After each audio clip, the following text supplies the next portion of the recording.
Why, hello, friends, and welcome to Talking with Famous People. You remember me, don't you? I'm host Eric, host of Talking with Famous People, and today is the single most important live stream you're ever going to click on. To say that clicking on this stream and joining us today is a matter of life and death is understating it dramatically. It's way bigger than that.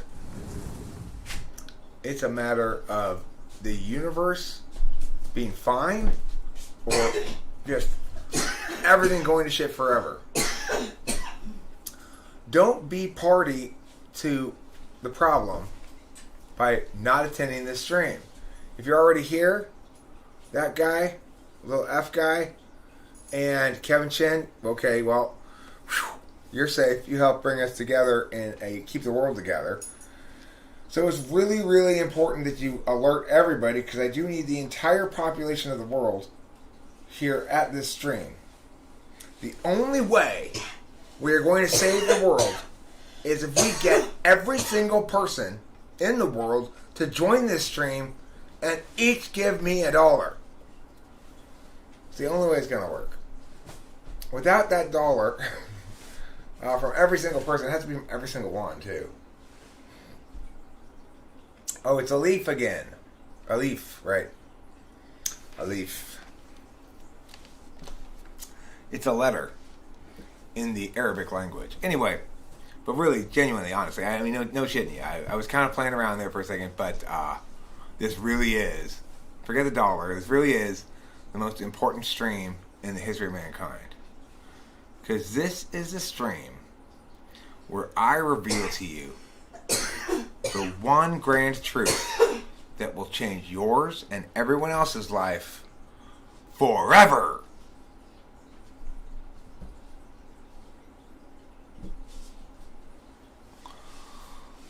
So, in order to save the world, what we need to do is figure out a way to elect me president. Well, you gotta go soon. Well, the long and short of it is, figure out a way to elect me president. There's not really any specific important thing. It's just a title. Okay, fine. This isn't the most important stream we're gonna click. I was lying. This is just a regular stream. There's nothing unusual about this stream being way bigger than life and death. That's standard operating procedure for my streams. You know. Millions of people would throw themselves forward in waves of suicide attacks against cannons if it were necessary to preserve this live stream. It's true. There is no force. God works in mysterious ways. Let everyone find him at their own pace and support them if they welcome the help.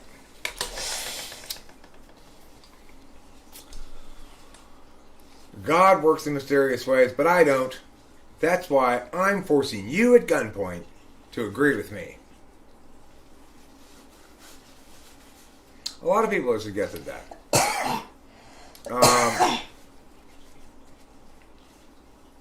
I could just put everything on private. The thing is, there are plenty of mirror sites out there. People are going to find my channel anyway. I'm very much not interested at all in having secrets to hide. I don't have secrets to hide. That's the advantage I have. This is a host Eric Q&A. What is this? This is the one single most important live stream in the history of mankind. David Sanderson asks me if I will make America great again, as in great more cheese. I don't think America ever stops grading in that regard. Mm-hmm. We've been grading all along. We're going to continue grading. I'm not concerned about Americans' inability or unwillingness to grade when need be. We're a hardworking people who know how to grade. It's long been said among all the nations of the world, perhaps ours is the most prone towards grading. 100 Mile Media asks, any advice for an ENTP with stifled creativity? Well, Freddie Forgiato, it really is as simple as this. Do I have a whole story that I'm hoping doesn't get uncovered by people, or not? People can hate. If people are targeting me for hate ads, that's a good problem to have. It means I've gone a long way from where I currently am to threaten people enough they're targeting me with hate ads. You know? Mm-hmm. I will worry about that when the time comes.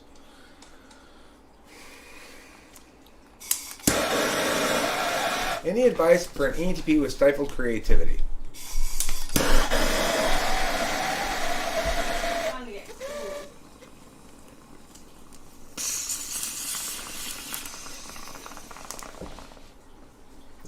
Well,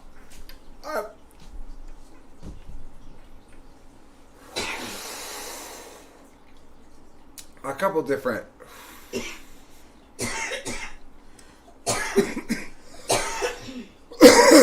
I have a couple of different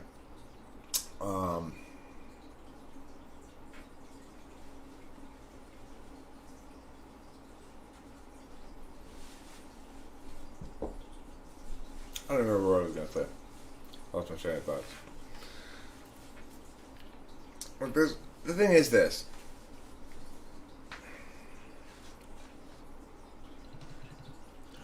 I plan to win by being the actually best qualified, and the method I'm going to use is also I need to continually talk to people, beginning shortly after the next term of the presidency begins.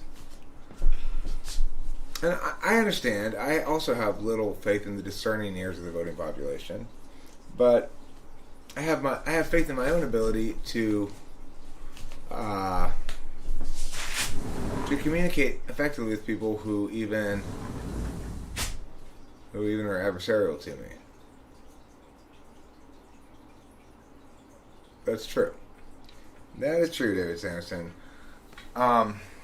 Being serious about it and actually thinking you can win is something that is a criterion that eliminates 99.99999% of people who might possibly run for president. I do need a chief strategist. What I really need is a campaign manager, and I'd like to have a campaign manager who has campaign management experience. In other words, somebody who's successfully run a campaign before. I'm going to need probably an ENFJ to be in charge of getting volunteers to actually do stuff, and not require me to be,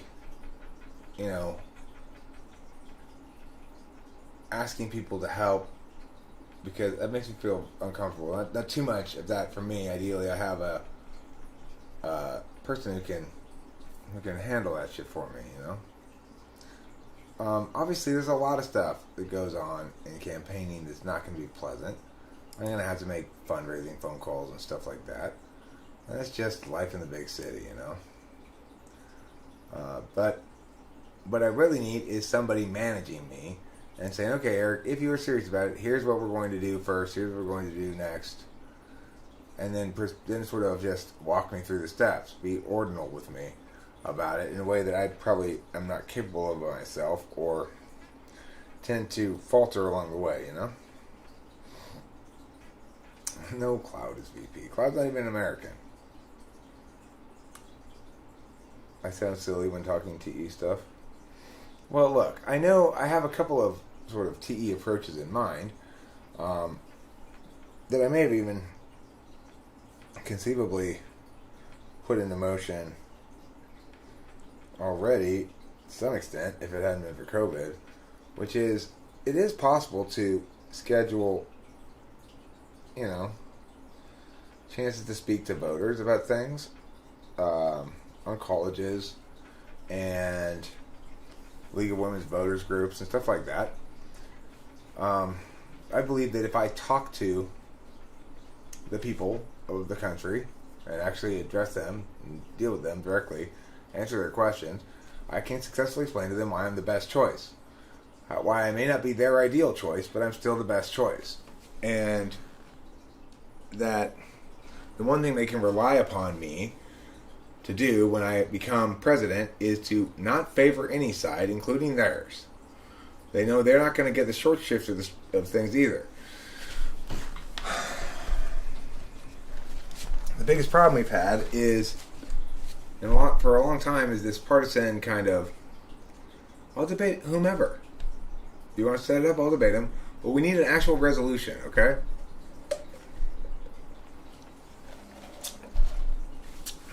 Well, one more.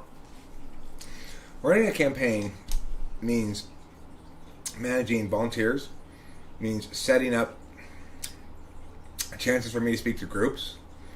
It means helping me with fundraising activities, stuff like that.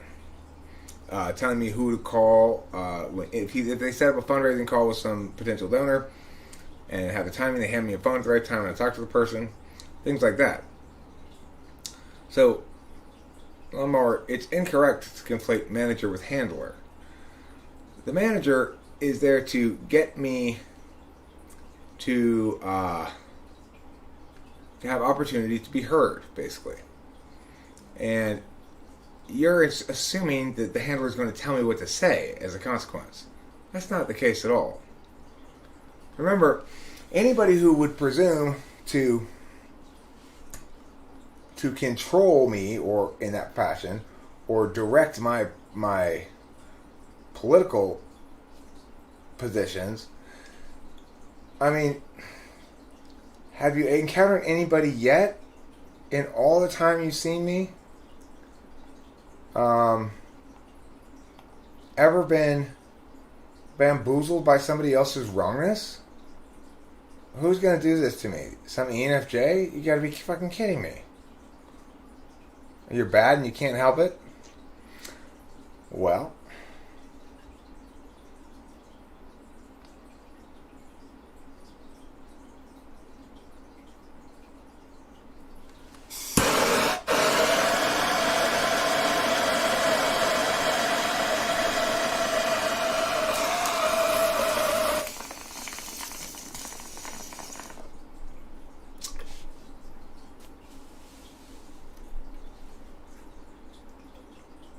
I'll debate them. I just want a resolution and time chunks. You know? Just give me a resolution. Give me a time for me to have a speech, time for him to have a speech, time for him to question, time for me to question, and time for us both to rebut and summarize, and then that's it, you know? It doesn't matter what goes down.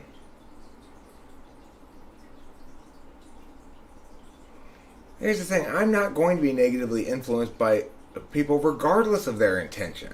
It's much more risky, to be honest, Bacon. What we should be much more worried about is a politician being influenced by well-intentioned people. You know, good intentions are behind most of the wickedness in the world. It's rare that we have ill-intentioned wickedness. You know? That's what we might call malicious influence into politics, is actually just interested influence into politics.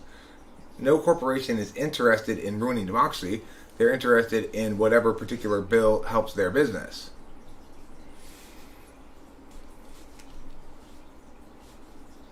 It's the well-intentioned people we really have to watch out for. The well-intentioned people who are wrong. Okay, but Lawnmower, when you say handler, so what is it you imagine a handler doing that you would find in some way negative or unacceptable? Rachel doesn't have the TE for it. Right, I'm going to need a lot of assistance eventually, but most importantly what I'm going to need is a key person who's going to be in charge of basically making shit happen. Like what, okay, so what David Sanderson has done, I want to stress, and I don't know if I've said this at all yet, David Sanderson, but I genuinely greatly appreciate it. You do what nobody ever does. everybody's always full of advice for me, right? Like, you should, meow, meow, meow, meow, meow. And I'm always like, well, I'm probably not going to do that, but you should do that for me if you think it's a good idea. You should contact that person and make that happen for me. I'd be appreciative of it. Well, nobody ever does. David Sanderson actually made something happen. I appreciate that a great deal. Thank you. You know? That's the kind of person I need as my campaign manager, somebody who actually makes shit happen. So I go, okay, next time I talk to you, hopefully you'll say to me, you've got an interview on whatever o'clock, an experienced politician's lawyer. I mean, the only kind of law I need to be concerned about as far as the political campaign would be election law. So I would be somewhat concerned to make sure that I'm not doing anything that's not allowed according to election law. And I might want to consult a lawyer about that, in theory, but I could probably figure it out myself. I probably don't need a lawyer for that. What else would one need a lawyer for?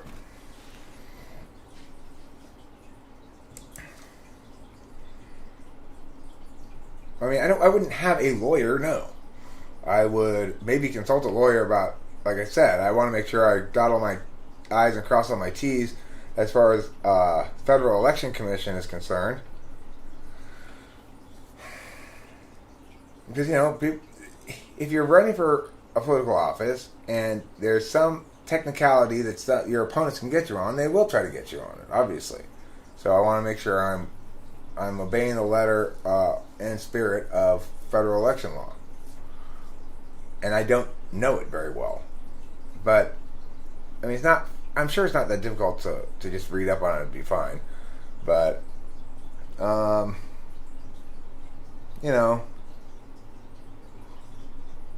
it might save some time and energy if I could just delegate that task to a lawyer who has experience dealing with federal election law.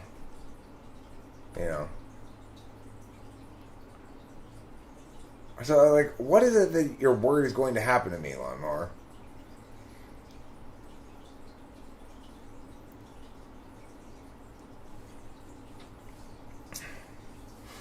Because the idea that I'm corruptible in some fashion, to me, is just ridiculous. It's not even like, because I'm so noble or whatever. It's, what is anybody going to corrupt me with? Seriously. Money? I don't really care. I already have plenty of money if I'm president. It's my salary and like, what do you call it? Speaking engagements afterwards and shit like that. I mean, I'm sure if I could become president, my YouTube channel would be very profitable. Anyway, what else are they going to bribe me with? Drugs?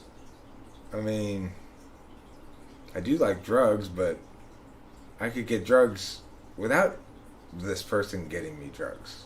Bribing me with drugs, I probably won't do any drugs when I'm president. I'll probably just have to be just sober. I probably won't pull bomb rips all day anyway. I'm sure I'll have to mostly be busy with other things. I'll still find time to live stream though. I'm still gonna live stream.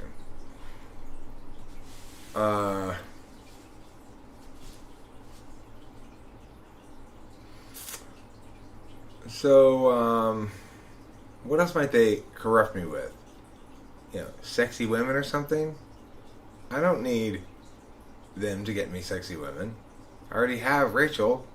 If I was inclined to go look around and try to hump women, I mean, there's nothing stopping me from doing that right now, except the fact that I have no desire to do that.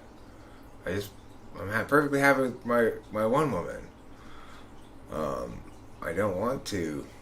It doesn't matter how sexy a girl you put in front of me, and it's not going to tempt me. I'm not susceptible to that. I don't drink alcohol, so you can't get me drunk.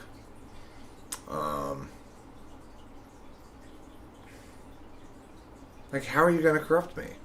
I just don't understand. What does anybody have to offer me that I could be corrupted by? I have everything I need. Everything I want, really. Except being president.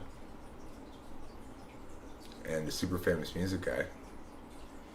And have a massive YouTube channel. Makes lots of money. I don't have any of those things, but other than that, I have everything I want.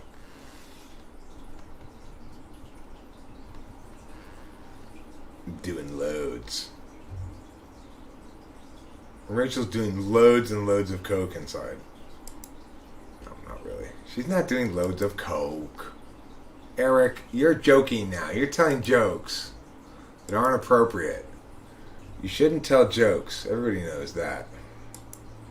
Don't tell jokes or you'll get in trouble. No joking allowed. Don't tell jokes or you'll get in trouble. No joking allowed. Okay, I want everyone to remember that. Please. It's easy to forget. Wow, why the chat was frozen. Okay, now it's unfrozen. Thank you, everybody. Can we get a founder's private chat? Sure, if that's possible.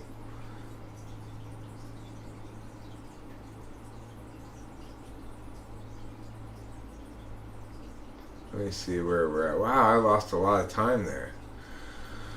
Well, I run as a Democrat, Republican, Libertarian, or Independent. I really would prefer to run as a Whig. I like to bring back the Whig Party. Actually, I'm serious. I would like to run as a Whig, if possible. Rachel, what will be your first lady single issue? They all need one. I think Rachel's issue should be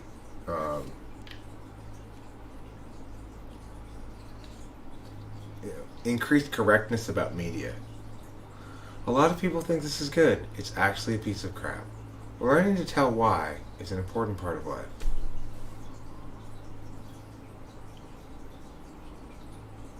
Rachel, did you know that all synchronicities or funny little accidents are nothing special mathematically? Oh.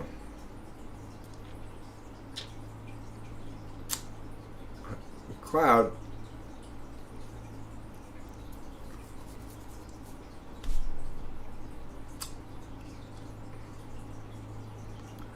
Yeah. If I'd won you over, I mean, I'd see you every once in a while. You're never here. Homelessness, I've got a solution for that. I got a solution for that. I got a solution for you. I got a solution for you. Ha-cha-cha-cha. But say what you will about Trump, but I like Miss Conway. But you'll get first pick from the CIA's imports. I would like to run as a Whig.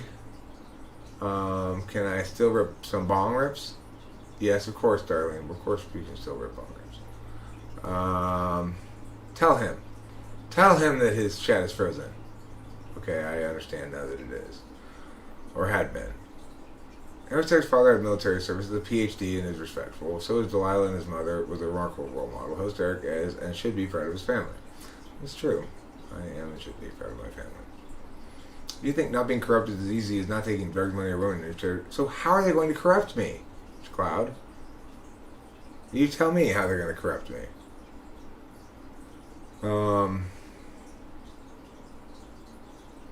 Yes, Karma's pen. He is part of the Lincoln Project, a longtime conservative.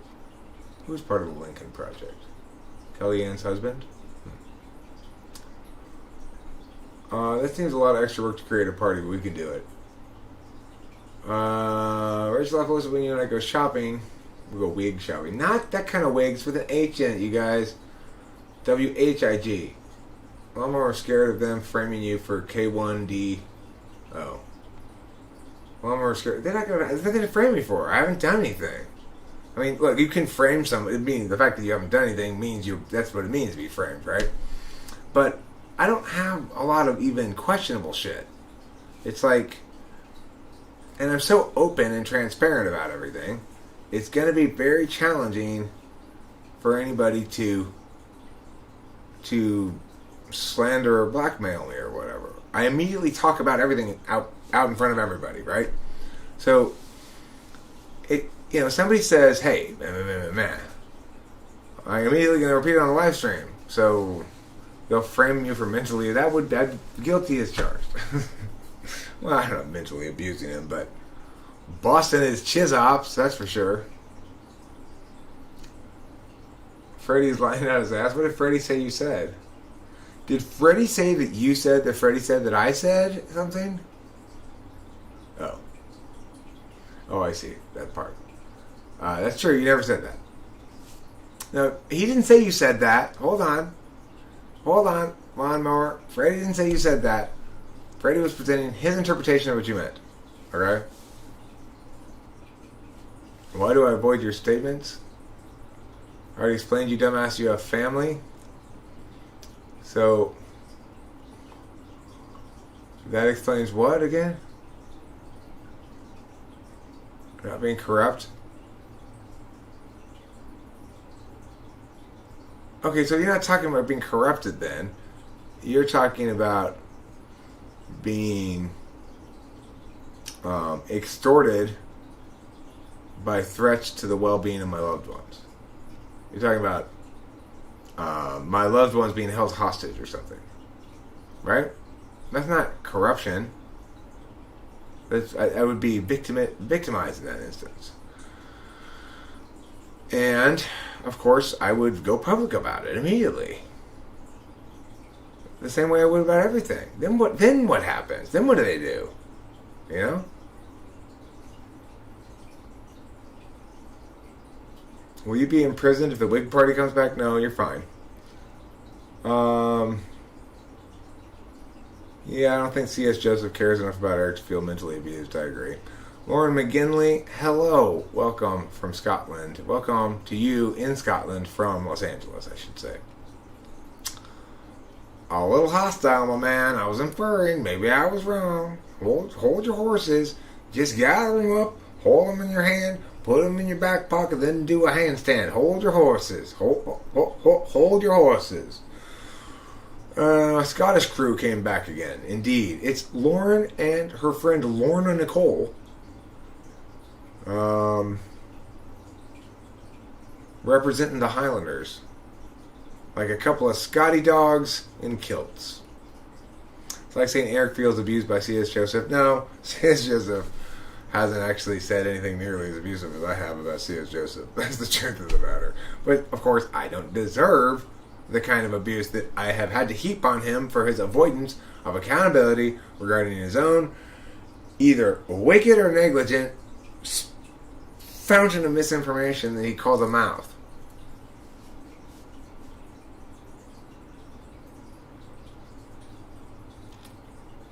Okay, then don't call it the Whig Party. Fine.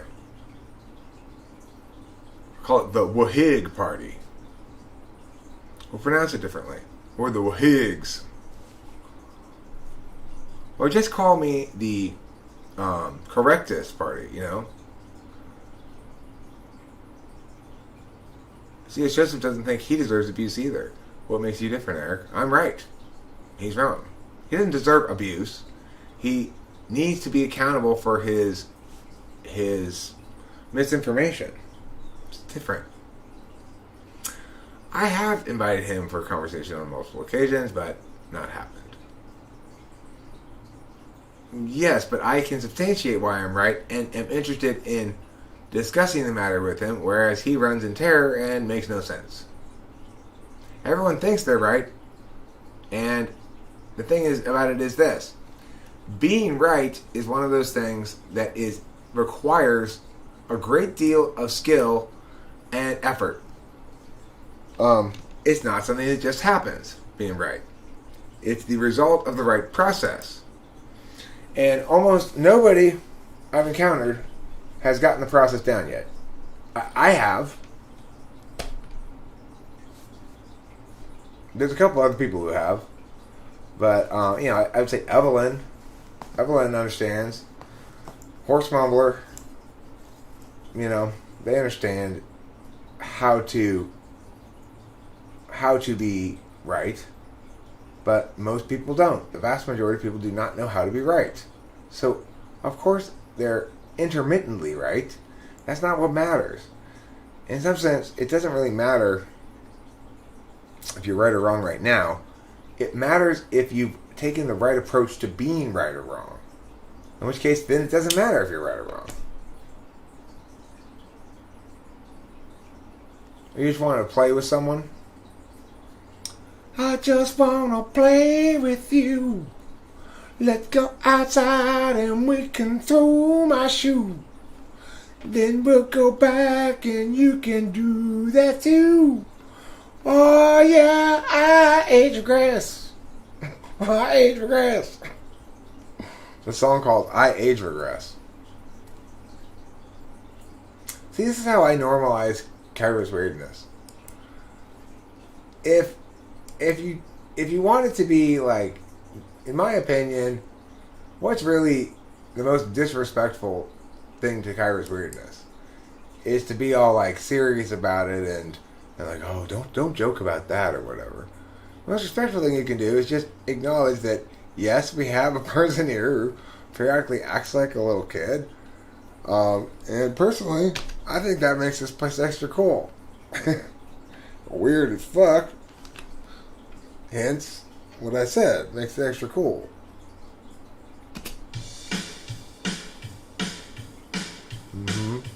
Come on, feel the noise.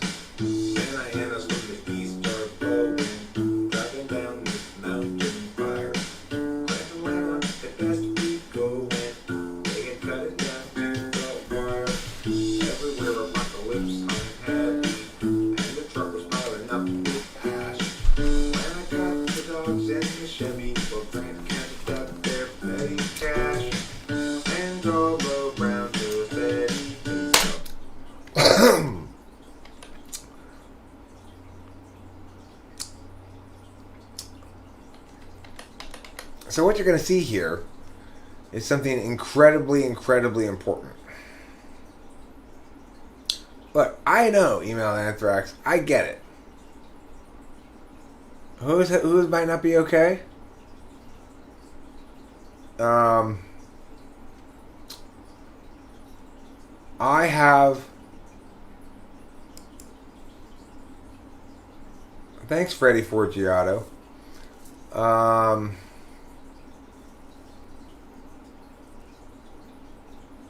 Yes, I agree with you, Email Anthrax. There is this TI superiority complex thing where every TI user thinks they're the one who's right, blah, blah, blah, blah.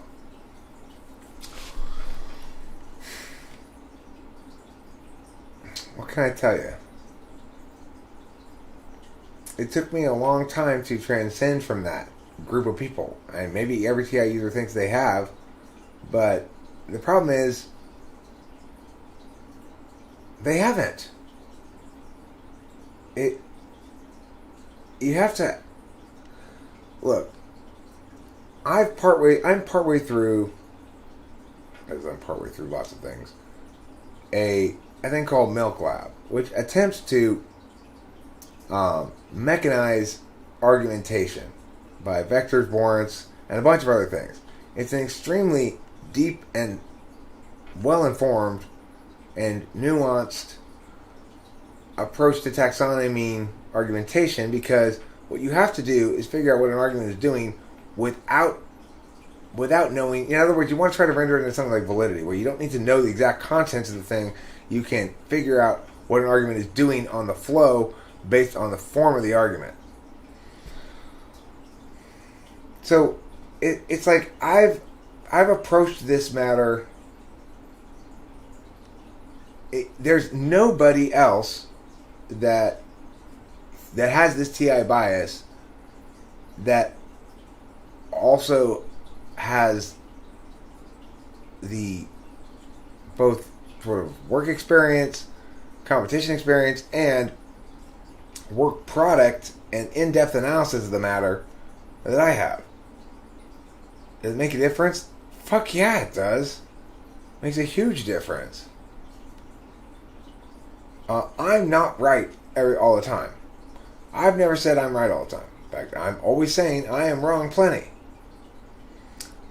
the thing is, what I keep stressing and people don't really address is the following. That I have been doing this attempt to be objectively self-critical for as long as I can remember. It's not necessarily common to ENTPs, but it's something that I have actually done since I was a kid. Maybe because my dad was always so, not allow me to make excuses for things. And to have to be on, the only way to get around my dad's objections was to be honest about it. So, the thing is, for me, I've been practicing this objective self-criticism for as long as I can remember, frankly. But it really accelerated to high gear when I guess it really accelerated to high gear somewhat when I started coaching debate, and then again when I quit drinking. And so, the thing is, when I'm talking about things like, okay, here's a position that I affirm or whatever, I'm not telling you necessarily anything like I'm the best arguer, I'm right, or anything else like that I typically will say. What I'm really saying is, here, this is the strongest argument on this matter. And I, unlike everybody else, actually have good cause to think I am correct.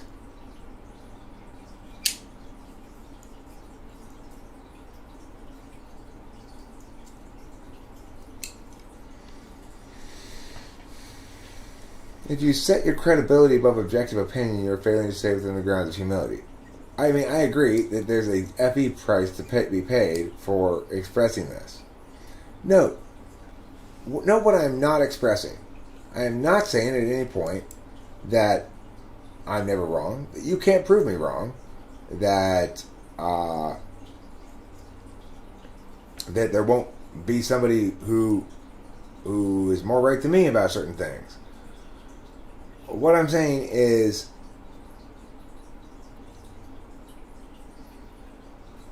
TI, in its maximal form, has a formal way of evaluating it. So, for example, and it's all derived because of how it naturally is.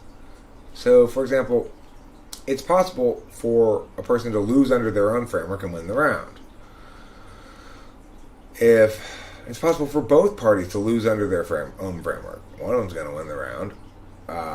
It's possible for both parties to win their own framework, but one of them's going to lose the round. It's possible for neither party to win framework, and one of them's still going to win the round. So, what are the circumstances under which those distinctions occur, and why? How does it link to the argumentation that cascades down from it? What is it?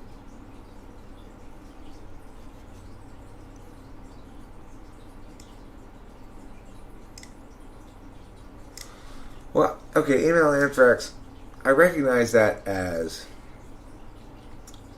kind of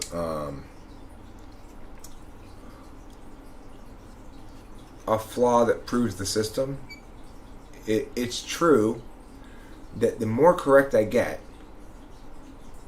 about, in general, everything, the more difficult it will be to prove me wrong, even if I am wrong. But the reason it'll be more difficult to prove me wrong, even if I am wrong, is because the wrongness will be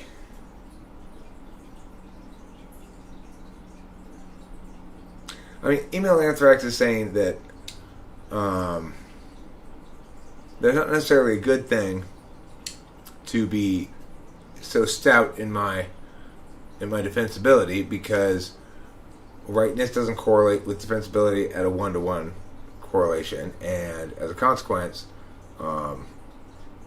being too strong in defensibility could result in me turning away somebody who's trying to convince me that I'm wrong when they actually are right. The thing is,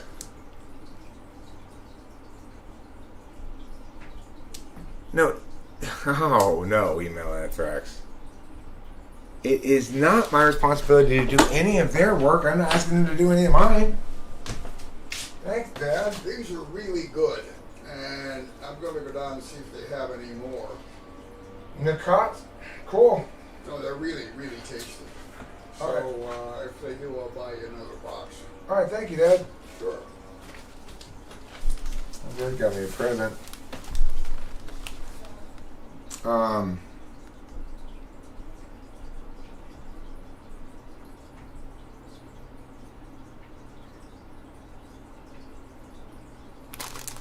Mandy asks a good question. How can you approach an XNTP who believes they're right when they're wrong? How or what can we say?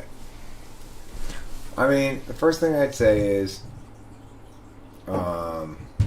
what is it that you'd like to? What specifically is it that you're trying to assert is true here, or that you're affirming that I should agree with potentially? A lot of times, ENTPs will just be in kind of a combative mood, and that can help ENTPs who aren't habituated to using their NI as much as, say, a formal debater will be. It'll help them to coalesce what they're doing down into something meaningful. The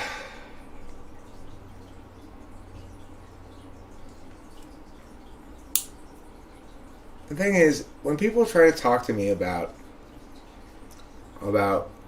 being difficult to prove me wrong and stuff, where I'm trying to get with that is, if I actually am wrong, it's usually not difficult at all to get me to acknowledge it. And this is part of the reason why people think I have a problem acknowledging it. Because it's not very memorable. As soon as somebody's right, I go, you're right about that. I have a good example. But, I mean, like I said, it doesn't happen all the time because, by and large, I'm not wrong.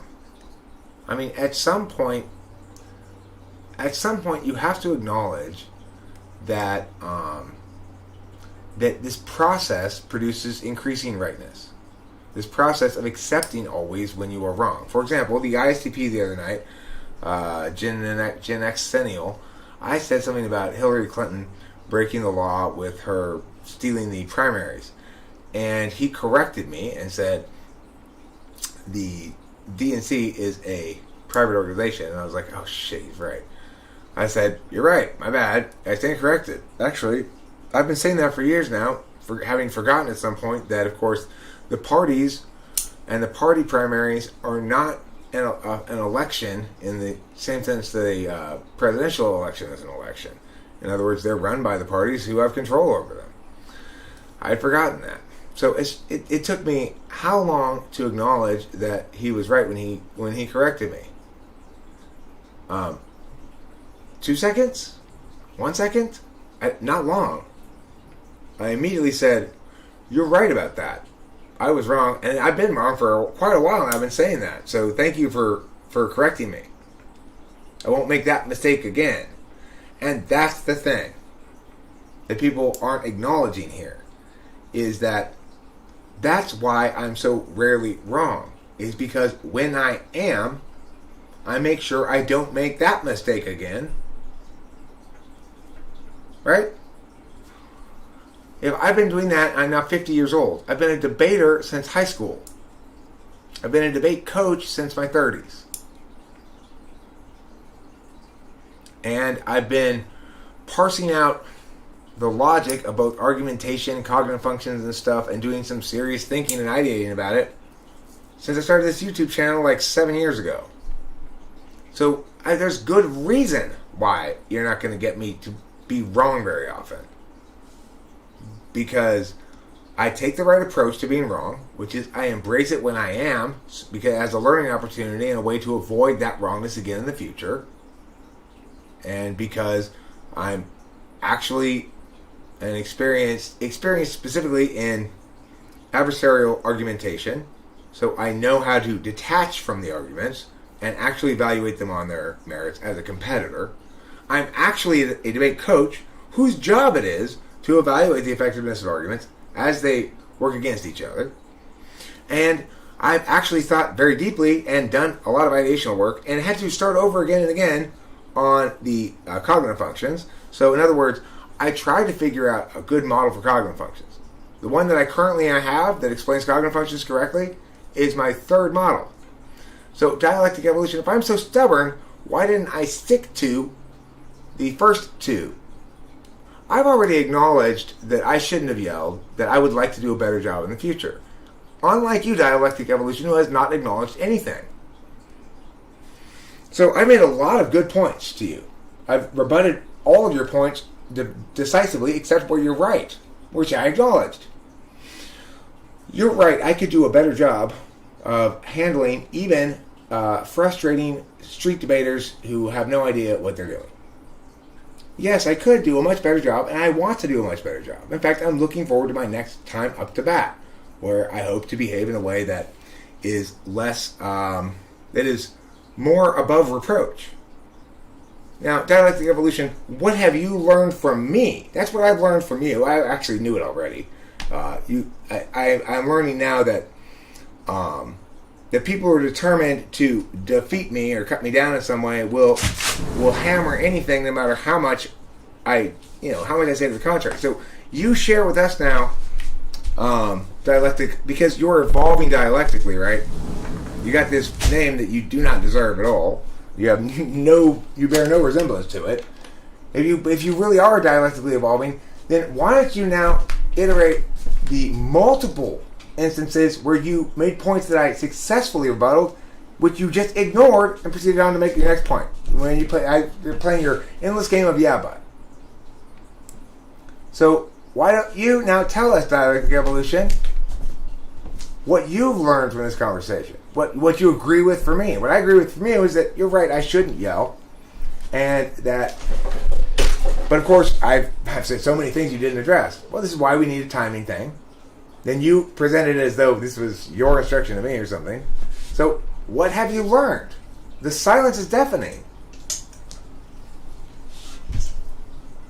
You're not interested in anything except seeing me be taken down a notch. I get that. I'm a threatening person in a lot of different ways to people who consider themselves smart and capable. But it doesn't change reality. I'm not trying to... I'm trying to have real conversations with people about real things.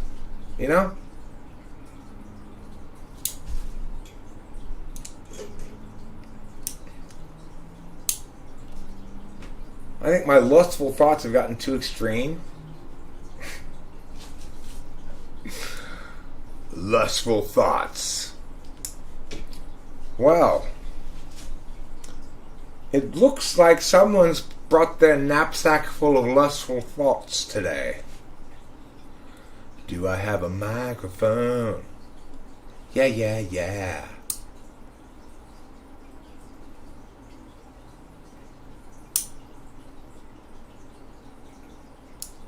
Somebody's got clean laundry. Well, Evelyn, I don't see you as a threat either, and I see you as smarter than me. So, I've always had very pleasant engagements with you, interactions and stuff. When I can't figure something out, I turn to you and your dominant TI. I don't feel threatened by INTPs in general. And I don't think INTPs feel threatened by ENTPs. We get each other's shortcomings, and we feel bad for each other.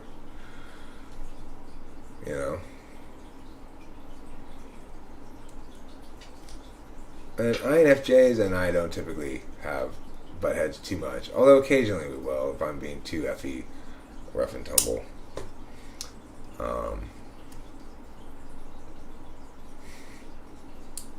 Cloud's getting harder to walk is a good. It's like, boy, we really need to take this Cloud to an obedience school. He is getting difficult to walk. He just tugs me the whole way. He doesn't listen. Runs out in the street.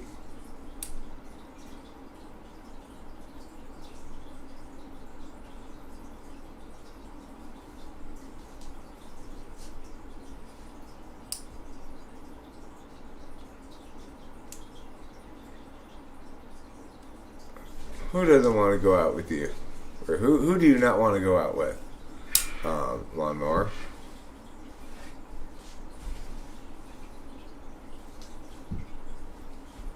you can jump over a house, Cloud? Well, we can reasonably conclude that it's a very small house.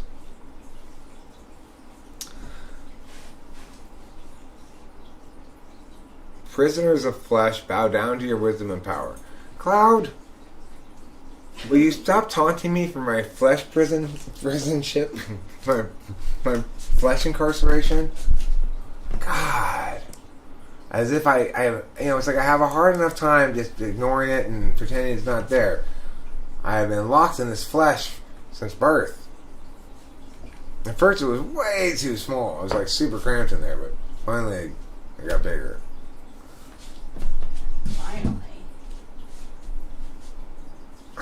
Who said that? Who said that? I should time them out. How young can you type somebody? You could type them really young potentially, but I feel quite confident in my typing of fourth graders for sure, or third graders really. Fourth graders, I guess, yeah. Somewhere between third and fourth grade, it becomes easy to type them. Depending on the type, some of them are easy to type before then. It's weird how even little kids they have this sort of, they get TI and they, even if they can't really explain why yet, it's weird. Have a taste of what, Cloud? Cloud's offering you a taste, Lawnmower. Hey, Lawnmower, want a taste? A taste of what, Cloud? A taste of my misty moisture. I'm comprised of misty moisture. You want a taste, big boy? Rachel and I drove up to the fires, where there are, but for a non-Christian, I'm about average. Is that what you're saying, Cloud? For a Christian, I'm disgusting. For non-Christians, you're about average. That makes a lot of sense.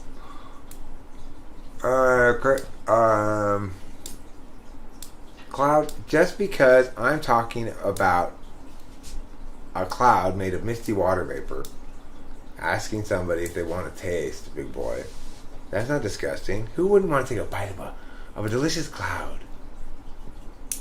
I'm just moderately disgusting. Okay. Lawnmower, I'm less disgusting than you. Ha ha ha ha ha. I'm less disgusting than you. Ha ha ha ha ha. Did you hear the news, Rachel? I'm less disgusting than Lawnmower, according to Cloud. Than Cloud? Yeah. Oh, you won. No, I've never experimented with men. You mad, bro? I never have. I've never had a gay sexual thing. I mean, I guess maybe you could say like when I was like 5 or 6 years old, it was a weird neighborhood. It was like a lot of unsupervised kids playing naked games. I'm assuming that shit doesn't really go on anymore, but I can't imagine. It's like I spent a lot of time naked with my friends when I was a little kid. I don't think so. Well, I don't know. Maybe it's coming back though. Cloud says Rachel is the most beautiful woman in the whole universe. Too bad Eric took her before me. I would rain thunderstorms upon her all day long. Rachel, do you feel like your life would be better if somebody were raining thunderstorms on you all day long? No. That would make me sad.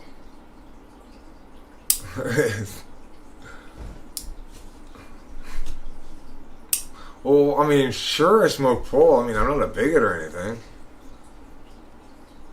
I jest. That's a spacey joke. David, do you think I give any significance to FE? David, what do you think about it? Do you think Cloud gives any significance to FE? How much significance? I'm going to say he gives significance of 4 to FE. How much significance do you think he gives to?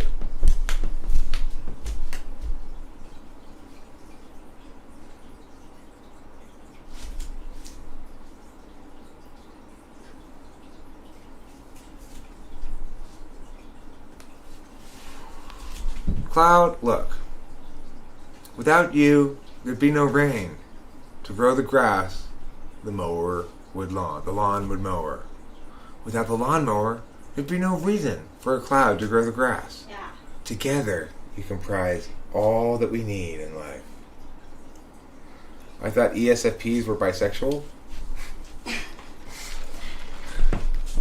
I think they're trisexual. I mean, pretty much ESFPs will fuck anything. Yeah. Ooh, that's kind of dick-shaped.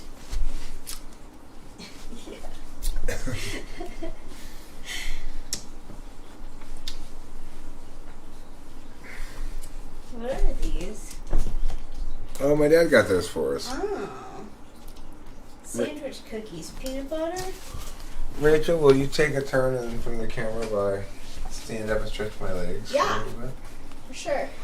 And inform people about the news of the day, the excitements, the wonders, the fire. Yes, we did see fire. Little flickers of the fire. What was it? Over Monrovia the Canyon. Monrovia Canyon. Yeah. You could see people like standing in the street talking about it too.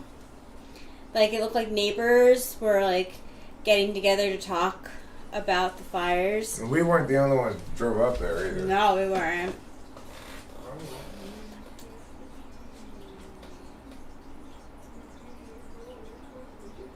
Yeah, there really is, Curious Kyra. There is a lot of ash all over. And the sky, and you can smell the smoke this morning. And the sky is just like hazy with clouds, gray clouds, but it's ash clouds. They're not really, it's not like storm clouds. I mean, they're storm clouds because they're produced, the fire produces storms, but it's not going to rain. Unfortunately. I hope it rains. It's not going to, though. It's not projected to. Not? No. It's supposed to kind of be like this. But, you know, the weather could change. I kissed 3 different people that aren't my girlfriend last month alone. How'd she feel about that? I was just being provocative. Yes, you're right. Poop is disgusting because we understand it. I agree with you, Email Anthrax.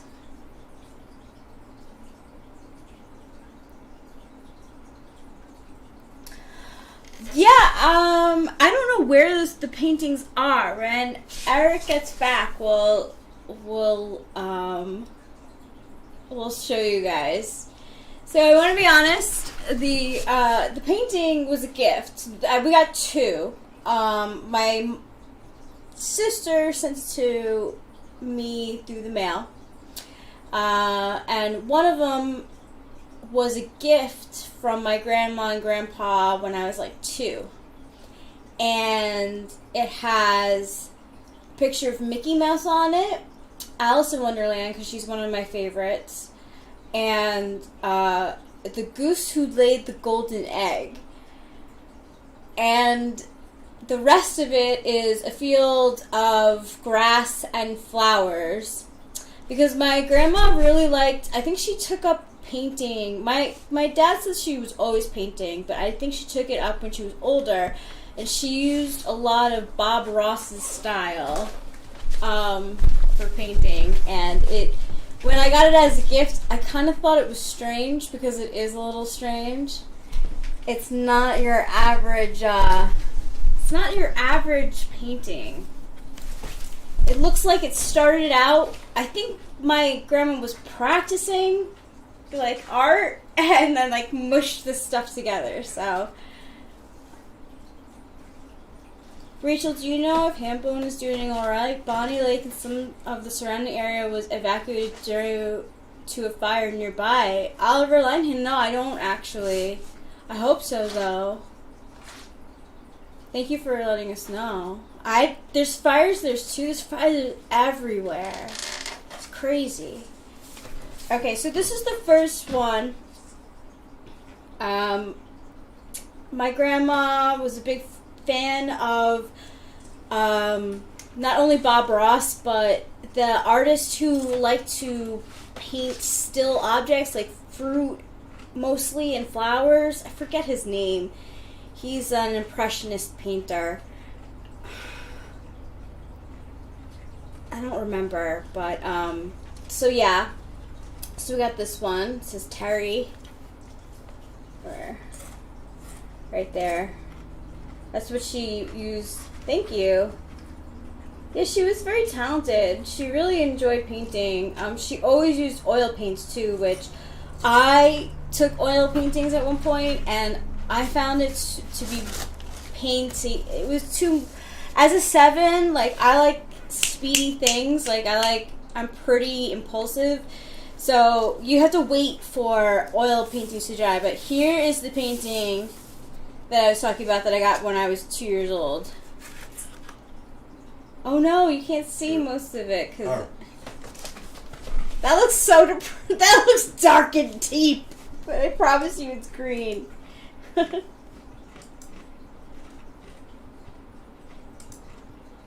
Oh.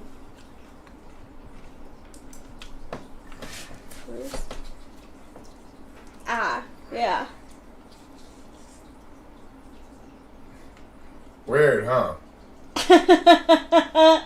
And like I was really happy to get it because I was always happy to get any kind of painting my grandma made for me, and especially because it had Alice in Wonderland. I was Alice in Wonderland that year for Halloween, so she probably got my grandma knew me well. But here's the goose that laid the golden egg, very well painted, you know, shaded and everything. And then here's Mickey, who's black and white, which is rare, handing the flowers to, we're not sure. And Bob Ross technique all over this joint. Flowers here and here, and the clouds and the trees in the background. It's all Bob Ross. Look, Karma Spam. Thanks. Karma Spam, listen. Cloud understands the way he sees it. Anal's not gay, okay? Only oral. He's only gave us oral. Only. So, you know, yeah, he's never had any gay sex. That's funny. Wait.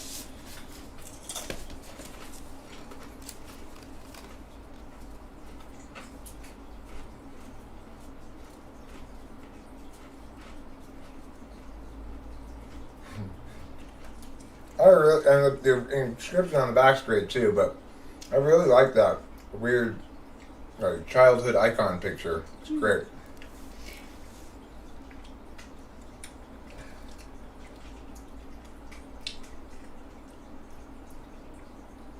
Aw. The letter says, to Rachel, in quotes. I don't know why. Maybe my parents were discussing my name. June 1985. This picture is a gift of love from me and Grandpa. He gave his approval when it was finished, and he framed them for you. You are our princess who has brought so much happiness into our lives. Love, Grandma and Grandpa. So, yeah, it's really nice, you know. It's great. Honestly, it's great. You know, Dave Sanderson, I didn't want to make an exception to this. Dave Sanderson says, if you had a penis up your butt, you're gay unless you're a woman.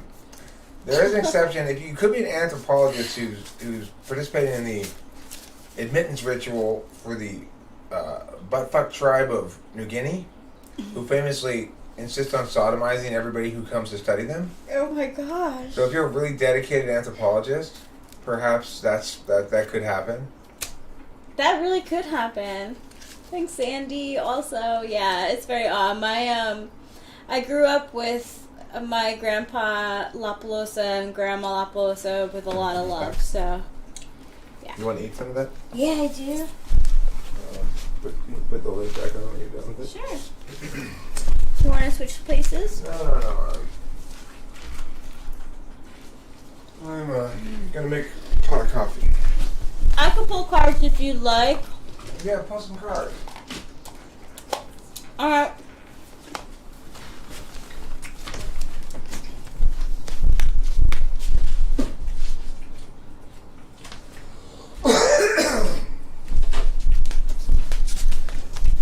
Alright. Nori. I don't really know how to pronounce that, but you're first.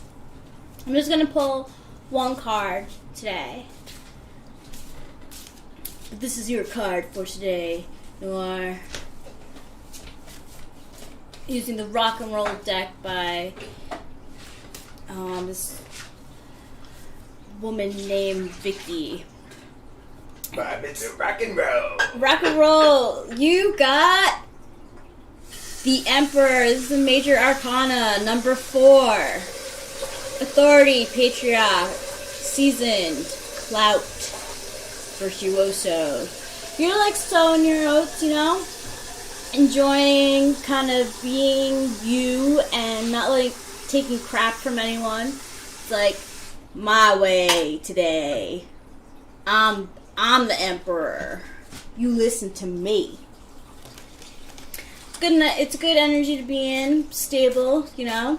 Because it's 4. 4 has, you think 4 of table, 4 legs, 4 seasons, 4 times a day.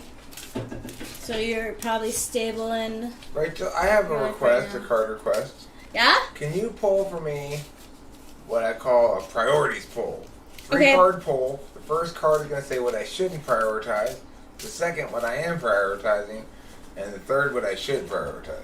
Okay. Alright. What you shouldn't prioritize today. Number 1. Eric, you should not prioritize the 5 of Swords energy. So, no more button heads with stubborn people today. Yeah. It's not looking... You're going to just feel stuck. Who likes that? Nobody. And then, what's the next one? What I am prioritizing. What you are prioritizing is being... A dynamo. Yeah, the I'm Knight so of dynamic. Rods. Cocky, charming, passionate. I see that. Yeah, I see that too. But apparently that's not what I should prioritize. What you should be prioritized, which is kind of interesting, is... And because if it's a trump, it trumps all the other cards because this is a major arcana. It's the Hanged Man. Ooh, interesting. Yeah. That's telling me I'm supposed to be waiting still. I'm supposed to be waiting for something. Yeah. But right now, just do your thing. Chill out, don't be impatient. Something's going to happen. Yeah, I think so. Cool. All right. Anyone else wants to read? I'm gonna do one for Winston's mom next. I think that priority poll's a good idea. Priority poll? Okay. For people, if you want to try it. I mean, I'm just saying, it seems like a good one. It is a good one. It seems like the sort of thing that is the most useful thing you can get from tarot, probably. Is what your priorities are, shouldn't, and should be.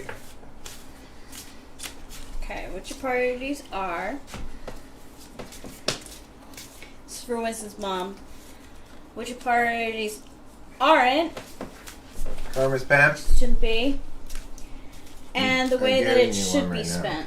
This is me hugging Karma's pimp. Aww. You feel the tenderness? Want some sweet and tenders, I want huh? to give you hugs from me too. Hugs. Okay, Winston's mom. First one, what she is doing? Which you should not be prioritizing. What she should not be prioritizing. Don't prioritize action and speed Yeah. and progress and results right now. You're just going to frustrate yourself. Yeah, you might, bump into a few things or poke a couple people. Ain't no good comes from forcing shit. The next one, It's what you are prioritizing. what you are prioritizing. Ooh. Talking. You've got some ideas in your head and you want to talk about it. The Ace of Swords? Mm-hmm. Yeah, new ideas, initiating conversations about intellectual stuffs. Yep, and What you should be prioritizing. should be prioritizing. Oh, this also trumps all the other cards because it's a major arcana. This is the moon card, so you should be prioritizing your dreams, your emotions. Maybe escape a little. I'm all for this. So do you. Maybe if you had some dreams or have dreams that you want, write them down. David Sanderson, I prioritize your mom's face. Ooh! Ooh, burn. Want some olive for that burn? Boom, boom, boom. Who's on fire? He's on fire. Yeah, yeah, yeah. Who's on fire? He's on fire. Yeah. I'm like Yeah. a bobcat fire, and you're like some brush in the mountains that is currently on fire.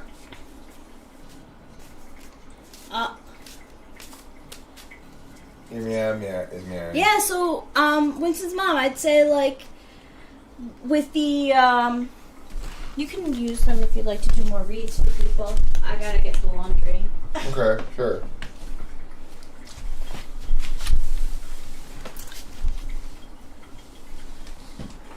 You know how old I am? Turned 21 on Tuesday. Old enough to take your mom out on a date. Ba-dum-tsh. No, I've got that disease where you get old really fast. So, Cloud, stop saying shit like that. It's meowing and meowing. Just, thank you. God. Just chill out.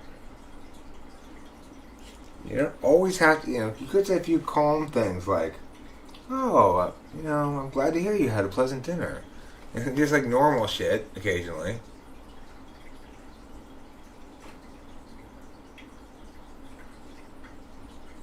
How old is Kyra? Not old enough for this adult kind of content, I'm afraid.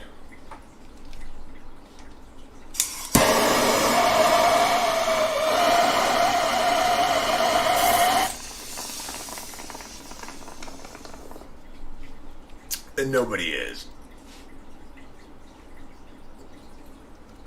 Nobody's old enough for this kind of adult content.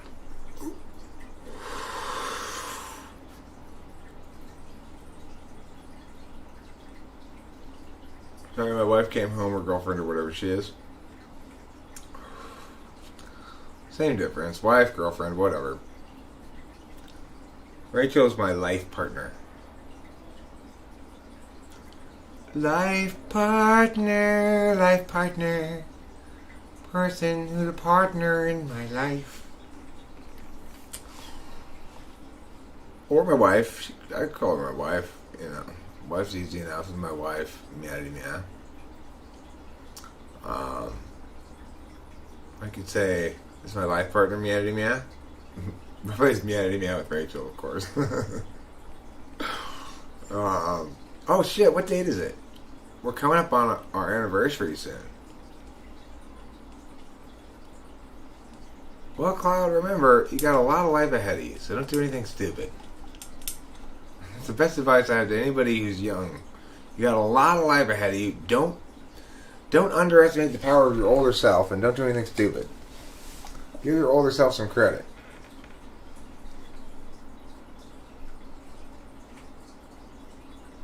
What's my opinion on shadow types? I don't understand what the concept is supposed to be. Is it when people talk about shadow types? Are they saying that sometimes you express those attentional manners? If they're saying that, then I think it's bullshit. If they're saying that there are circumstances where you can seem like that type, maybe, well, I guess that's plausible. I'm not sure what the claims are on shadow types.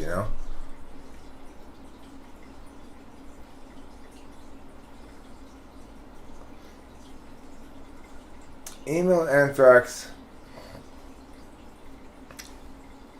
You just call her.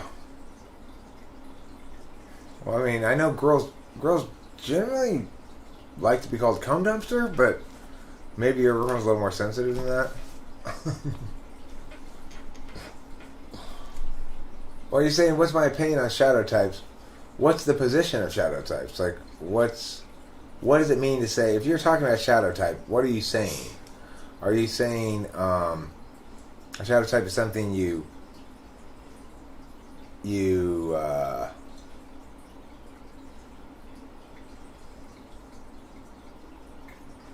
is it something you switch into, or what? Is it just a way of referring to, like, I don't understand. I don't understand what it means. Like, what they're claiming.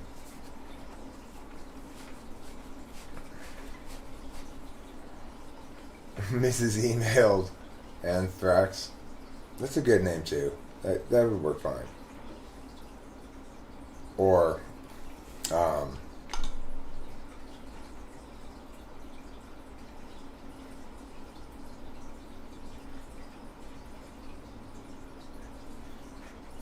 you know,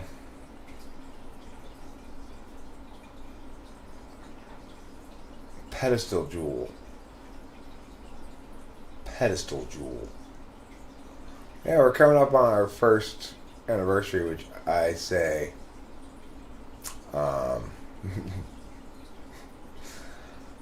Dave Sanderson, I keep my wiener a little more clean than this, okay? This is my bong. My bong. It's actually, I just aged as normal, as a normal person would, but I just got too much sun as a child, so it made me wrinkly. That's why, as a 21-year-old, I now look like this.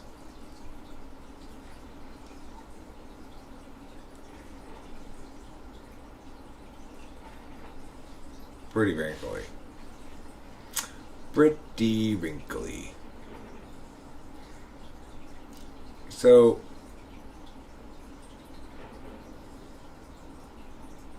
Karma's Pimp, I've got a question for you. What do you do when Karma gets out of line or gives you lip?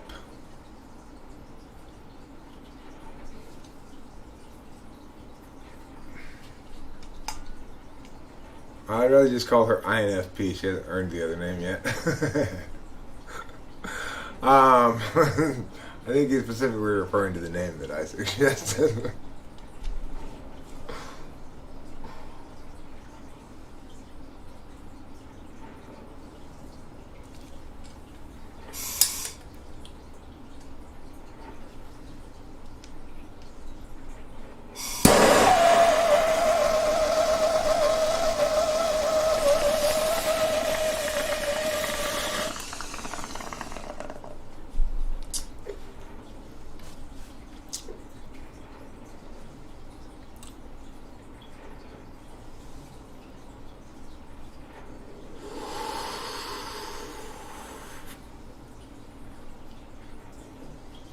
Bye, Kyra. You should eat something. Don't starve.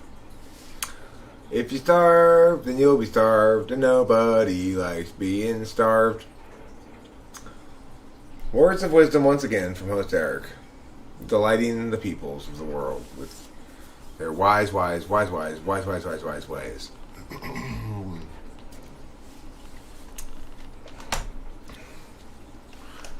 Dynamite. Do they say that in the song? They say, dynamite. You too, curious Kyra. Don't get too curious now. You remember what curiosity did to that cat. Hint, it wasn't kept it alive.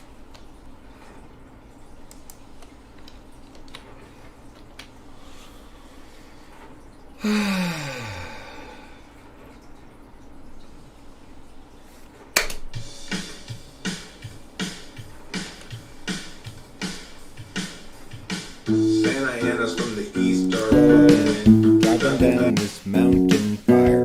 Grant and Lana had best be going. They had cut it down to the wire. Everywhere apocalypse hung heavy, and the truck was piling up with ash.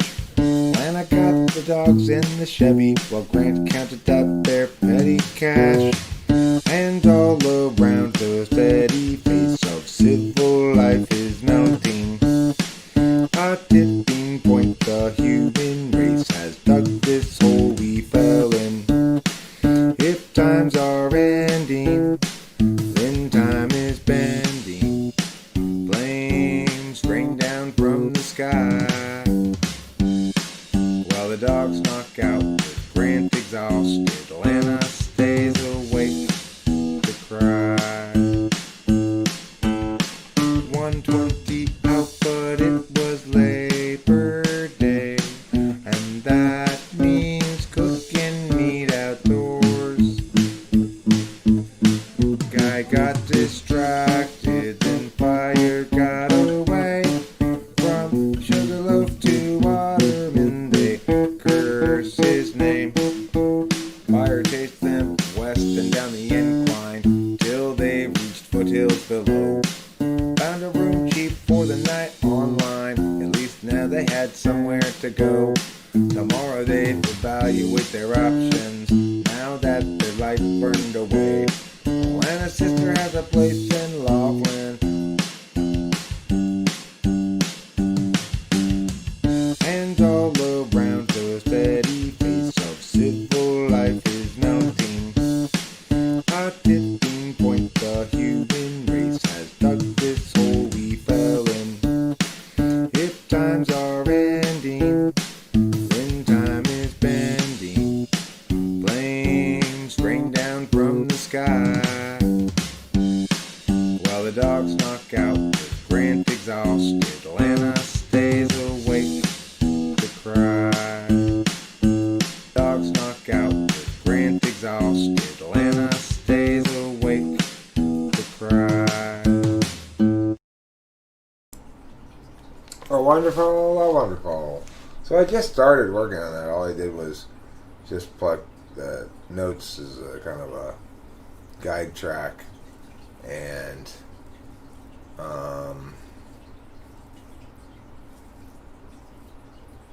Yeti. Do you think ESFP, ghosts, and extraterrestrial phenomena are a sign that the universe is telling us the story of its true purpose? I don't think that those things are telling me anything specific.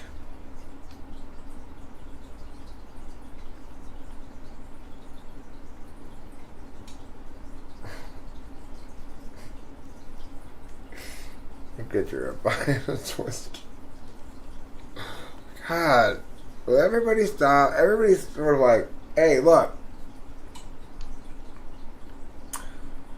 You're just hurting. You're just saying that because you got hurt feelings. I mean, why don't people go, yeah, that's right, you hurt my feelings. So, why did you do that?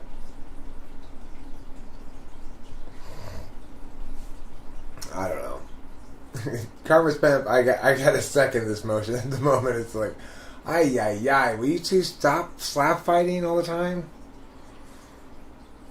It's a modern love-hate story. Yeah, it's a little hostile occasionally. It's get a little hostile. I mean, it's not hostile on this end of things. I'm not in a hostile mood. But it is the case that Cloud and Lawnmower are getting a little bit hostile here. You don't want to ruin the atmosphere here? Okay. So, anywho, if anybody has any questions they'd like me to answer, or if anybody has any questions they'd like me to ask them, please indicate those things to me. Alright, well, look, Lawnmower, we should always... I feel ya. I know plenty of times in my life that I've been the person who said, well, they need my foot in their ass, blah, blah, blah, blah. But, the reality is, it's... I don't know if someone needs to do anything to his unplaced ego. What else could anybody say to Cloud that hasn't already been said to him here? he gets in battles with people all the time. I guess because I let it happen, you know. Probably all over Lion Hand. Sometimes I go, okay, enough. But generally people don't cross lines, then I don't do anything about it. And they'll cross certain lines. Because if I do something about it, even though they didn't really cross a certain line, then I'm going to hear about it. Like, you said the rules are me, and you it's just like, oh, fucking shut up. Come on. You got to be kidding me. So, people will say a lot of things to try to offend you, but you shouldn't waste your time with them. Mastering the art of ignoring the right people at the right time is a challenging art for anyone who is kind of fiery to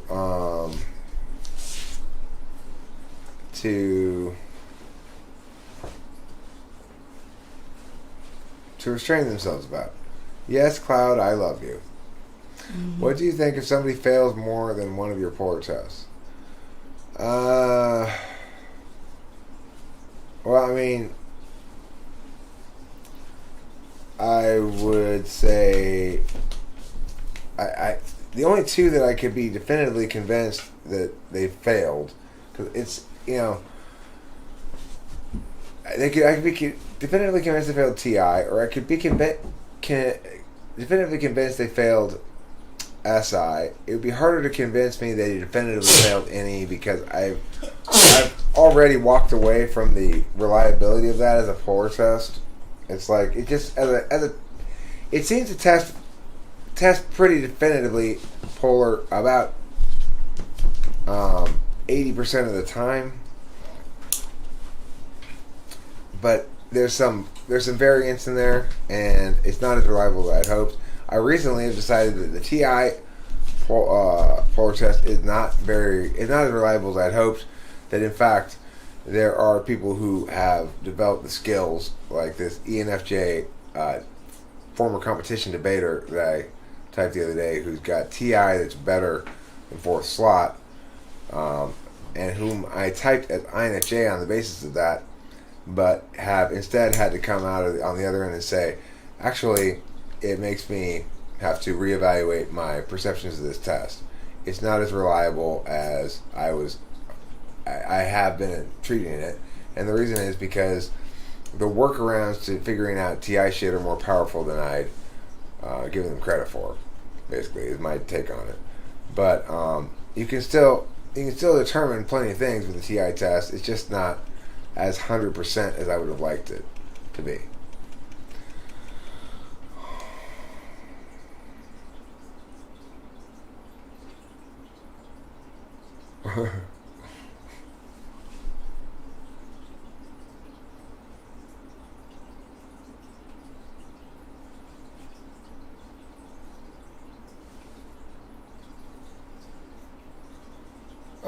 Okay, I'm feeling pretty sleepy. I think I might want to eat some corn dogs. Okay, well, so that's a good point, Evelyn. I would say that failing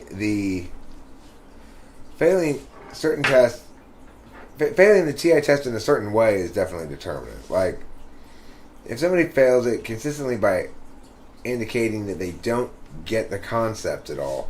Like, I tested somebody not that long ago, I don't know, and I was saying, okay, so some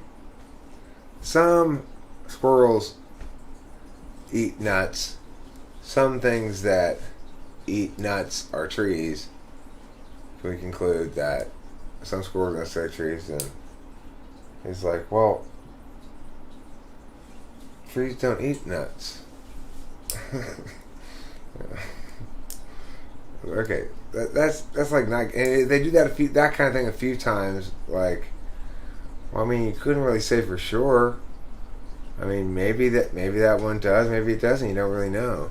When it's like a conditional logic problem that they don't get, that they're supposed to take you're supposed to take the premise at face value for what it means. That it's just instead, you know what I'm saying. If that's pretty definitive on TI polar if they're doing that stuff, and I think that the SI polar test can be quite definitive, especially in ENTJs who don't as successfully try to fake it as ENFJs do. So how do I know the guy that I typed as INFJ is actually ENFJ? Well, the thing is, everything else about him tests out ENFJ. I went with what I thought was the most determinate test, namely TI location, which was clearly not fourth according to my metric. But I have to acknowledge that the abundance of evidence to the contrary that he's ENFJ makes me go, okay, there's something going on here. In fact, it was after I decided he was ENFJ, and after I decided he was ENFJ, that I learned that he had competition debate experience.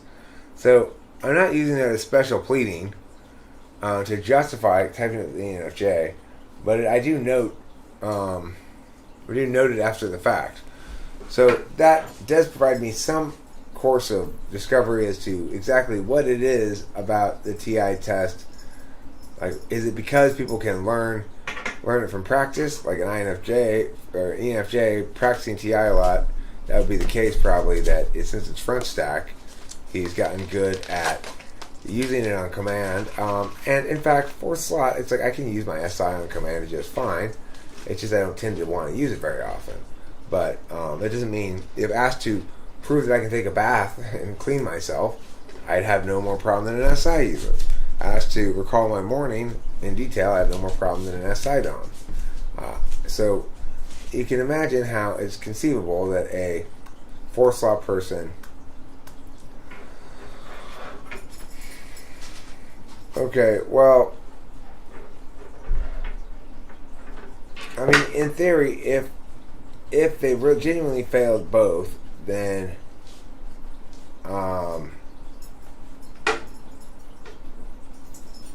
I mean, it would be one of two possible things. Either one of them is fourth. See, SI wouldn't test as polar if it was fourth.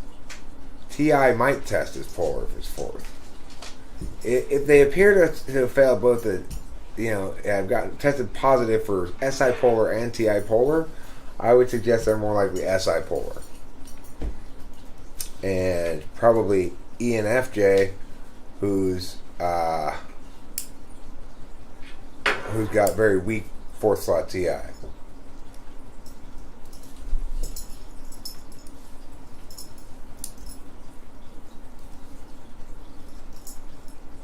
What function is linked to creativity, such as painting, music, etc.? Well, I would say extrovert intuition. And I would say, another thing that's made me sort of think more about my understanding of the functions lately is Cameron expresses his creativity visually, not really with language, although he does like to talk. But, he draws some really great pictures with kind of a cool NI quality to him. Maybe it's 8th slot NI or something. He drew this yesterday. It's pretty rad little picture. It is rad. And he drew this one as well yesterday. Pretty great little picture. Operation Initiate. He actually interpreted operation as like a medical operation rather than say a computer operation. But Cameron has drawn a lot of these cards.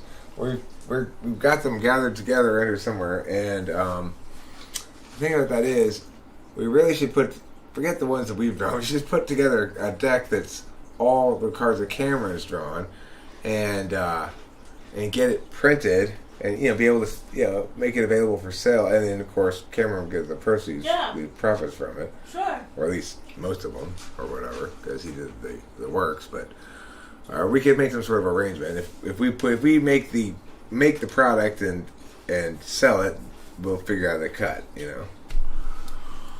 But because his cars are cool looking. A whole deck of those, that's pretty rad. Oh my god. That's so much radder than Teal Swan's deck. Oh my god, so much radder. Yeah.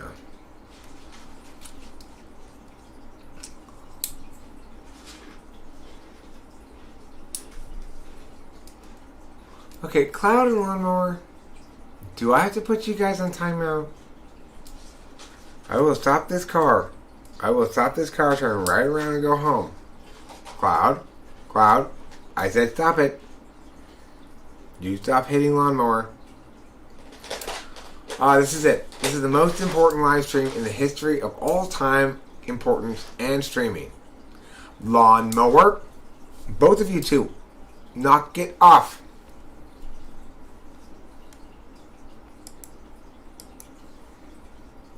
That's it. Time out for you and time out for you too, Mr. Saucy Pants.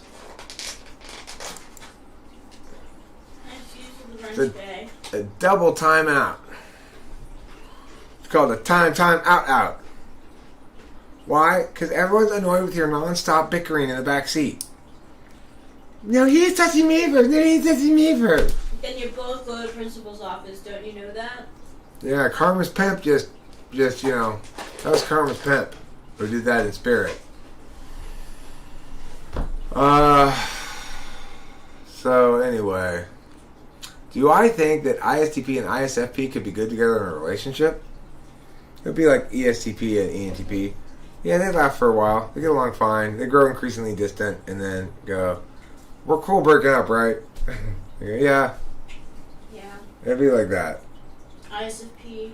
Well, I think ISFP, ISTP, or ESTP, ENTP. True. Wait, is that the corollary? That's not the corollary, No. is it? I've got the wrong corollary. Let me see that. What's the corollary again on that? No, it's same polar. ISTP and ISFP have the same polar. So I'm thinking, no, it is a similar thing, right? Yeah. It's just, well, there's not really an exact corollary I get. ISTP would be, yeah, it is. That's the best. Yeah. That's the best one. ENTP, ESTP. Right. So I think an ESTP ENTP relationship would be fine, except it's like there wouldn't really be any emotional closeness there ever. It would sort of be, my position on God is indefensible. Dialectic evolution, again, I don't have a position on God.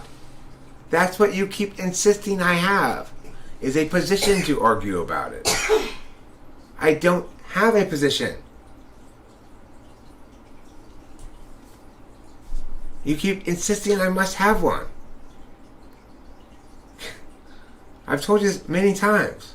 I view faith as a behavior, and I don't agree that it predicates on belief. That I have some position statements that I want to affirm, that I have to affirm in order to pray. Why do you insist that I have to have position statements that I defend and affirm before it's okay for me to pray?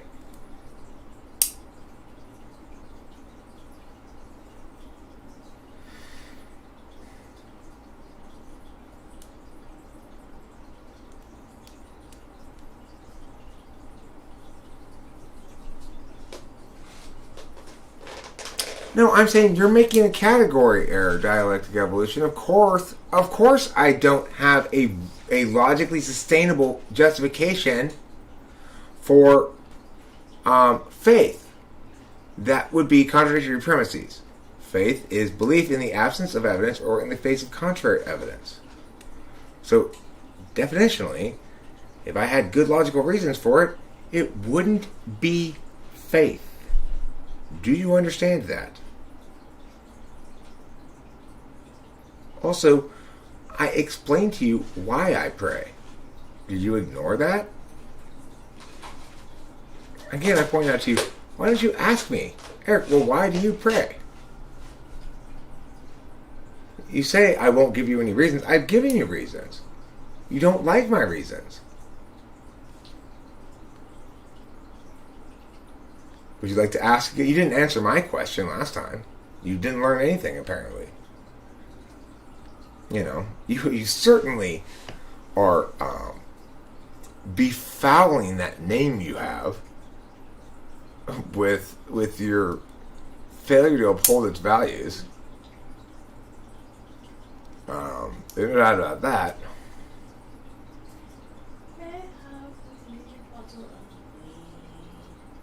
Yes. No, see, that's the point, is that faith is not a belief. Faith is believing in the absence of... No. I may have said belief. I should have said believing. I view it as a behavior, not as the consequence of a reasoned argument. What's wrong with that? Why do I have to assert? Why do I have to believe? You say, I won't affirm the existence of God, because that's a position statement that one argues. Say, but I still believe in God in some way. Well, I've told you what I do. I pray, and in the process of praying, I'm exercising faith, which is a form of believing in the absence of evidence or in the face of contrary evidence. So what's your problem? I've even told you exactly why I learned to do that.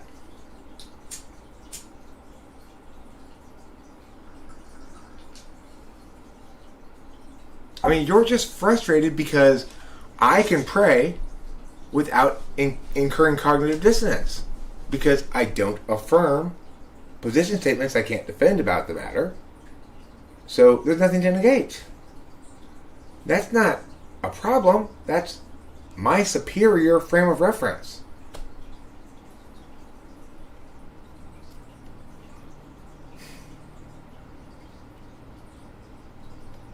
I'd say it's a toss-up, Lawnmower. I'd say it's a toss-up. Alright, I gotta go. I gotta eat something. And go take a nap. I'm tired.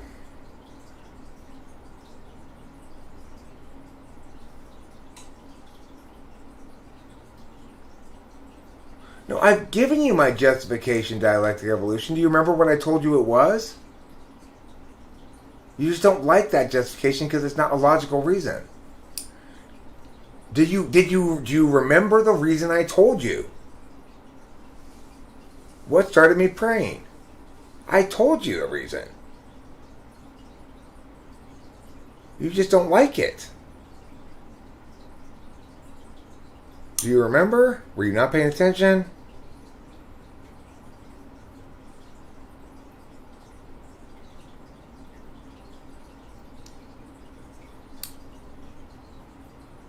I mean, do you see how disingenuous you're being? I told you the reason. You keep insisting I don't have one or won't answer your questions or something. It's not that I won't answer your questions. It's that you don't like my answers. And that's your problem, not mine. You've not indicated there's anything wrong with my answers. So do you remember the reason I provided for you? This is what happens when you pull this bullshit. I ask you a question, then silence, crickets. Remember when I asked you to demonstrate the same kind of honesty that I was demonstrating? And you had a big pile of opportunities to do so because I've corrected you so many times about shit like this? And you were crickets. Nothing. So, come on, dialectic evolution. I have told you the reason.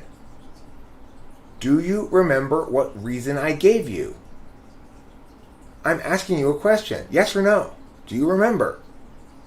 Dialectic evolution. You can't even answer that simple question. Do you remember the reason I've already given you for starting to pray? Hey, you sure have a lot of shit to talk. Can't answer that question? No. Dialectic evolution. I gave you a reason.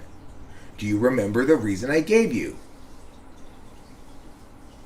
No, dialectic evolution, no. I gave you a reason. Do you remember the actual reason I gave you? I didn't say I was trying to pull Jordan Peterson. Those aren't my words. I didn't say I want to act as if God exists. Those aren't my words. Those are your words. What were my words? Why did I start praying?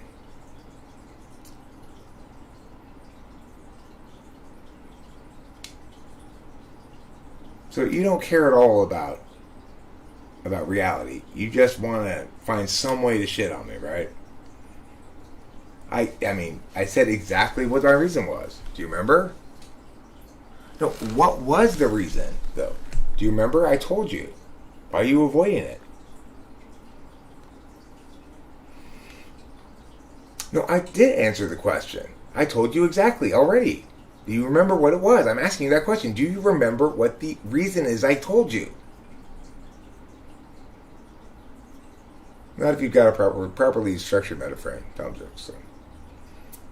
I'm asking if you remember the reason I told you. If you don't remember, say no. If you do remember, say yes and tell me what it is.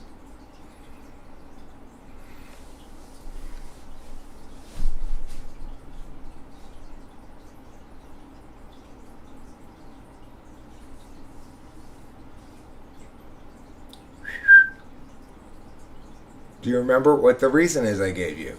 Yes or no? See, this is the kind of dishonesty I have to deal with, right? Answer the question, dialectic evolution, yes or no? You want to come in here and throw all the shit at me, and I address everything you say, you can answer this simple question. Do you remember the reason I gave you? You're not answering the question. Do you remember the reason I gave you?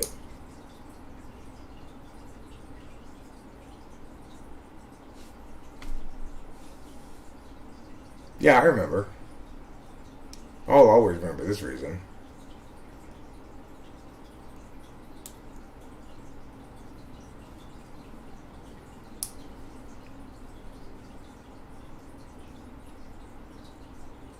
You remember last night I was saying, dialectic evolution, have you ever considered asking me why? Instead of insisting that I must believe this and this and this, or agree with this and this and this, you ever just consider asking me why? And I told you what the reason was? Do you remember?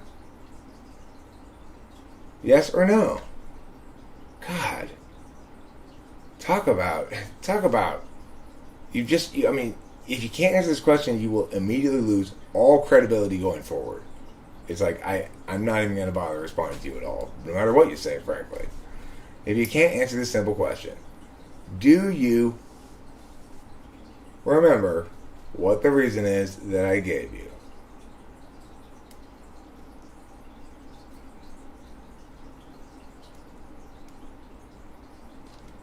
No, he didn't say anything. He not answered the question. The answer is yes or no.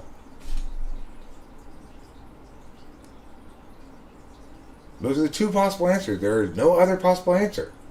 Yes or no. I'm waiting for a yes or a no from him. Does he remember the reason I gave him?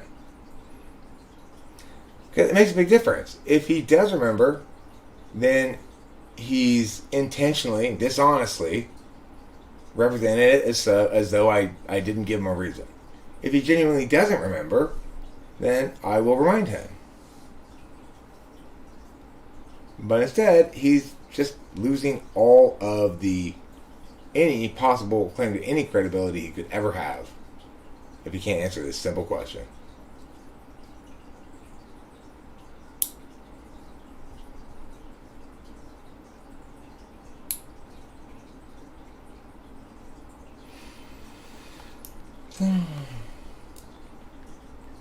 Yeah. It might be. I mean, it might. I don't know who it is. Who knows who it is? I think I've seen him before. Though, before right now. Yeah, and decreased and on diminishing right now from half. So, okay, that's it. Dialectic evolution. There went all your credibility. You can't answer that question if you're unwilling to answer yes or no to whether you remember the reason I gave you yesterday. Then you are no longer worthy of talking to me.